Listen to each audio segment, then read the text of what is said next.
Okay, so let's have some fun with this one. Guarantees. If you want to divide a room full of business people, just get them to stand on one side if they like guarantees and another side if they don't. It's a pretty good way of splitting a room in half.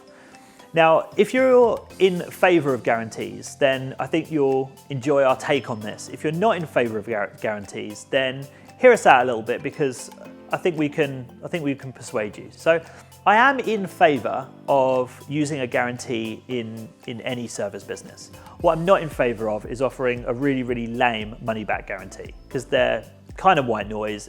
People know that if they've spent a lot of money, they're not getting it back anyway.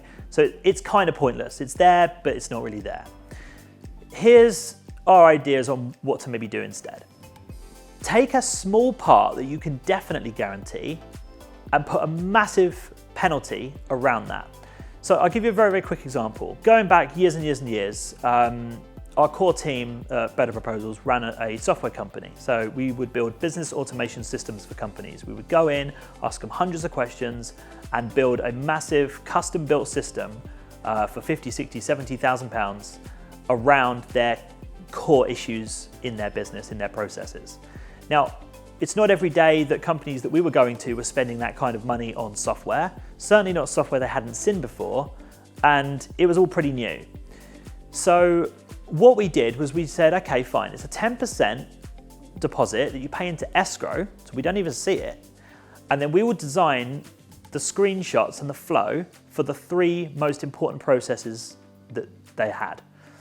And then we will come in and demonstrate them to you, and then at any point that day, you can either send us a text, send us an email, you don't have to do it to our faces, took all the pressure off, as long as you let us know that you don't feel we've understood your business, and you don't feel like you think this is the right way to go, no problem at all. You can just then have your money back from escrow, and we don't even have anything to do with that.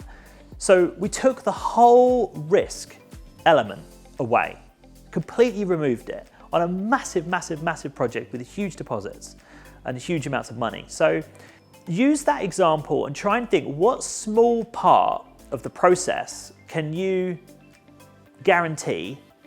Maybe you'll guarantee that you can't really guarantee results in a certain way, if you're in the marketing or web game, but maybe you can guarantee timescales if they stick to their end of the bargain. Maybe you could, guarantee a certain response time, that kind of thing. And then just put really heavy penalties for yourself, and just make sure there's some implications in there so that if they haven't followed the rules, then obviously it doesn't count. What it really goes to show is that you believe in your work, and you are striving to make sure that that particular part, a very contentious part, is protected, and that they're going to get great service in some fashion or another. It's less about them calling it in, and it's almost never going to happen, but what it does do is it holds you to a high standard. It gets you to focus on a specific part of your deliverables, and it gives them peace of mind that you know what you're doing, you believe in your own work, and you're happy to put your money where your mouth is. Consider it. It might not be right for you, but if you are on the side of guarantees, then maybe that's a way to go about it. But there's some ideas. It's completely optional, but if you are going to go with it, that would be how we recommend you do it.